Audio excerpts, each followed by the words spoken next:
So, if you also want to download a WhatsApp profile picture, in this video, I will show you a very simple method to download your own or anyone else's WhatsApp profile picture. First, open WhatsApp. If you want to download your own profile picture, tap on the three dots in the top right corner and go to Settings. Now open your profile picture. To download it, you need to take a screenshot.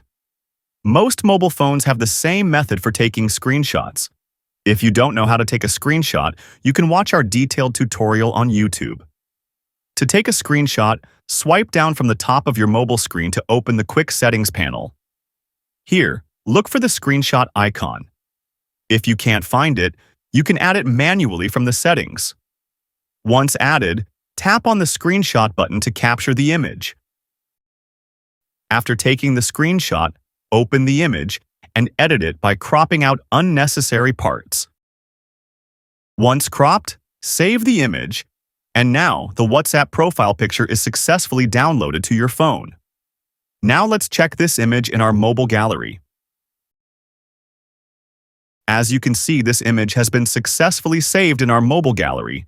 If this video is helpful for you, don't forget to like it, subscribe to the channel. I'll see you in the next video.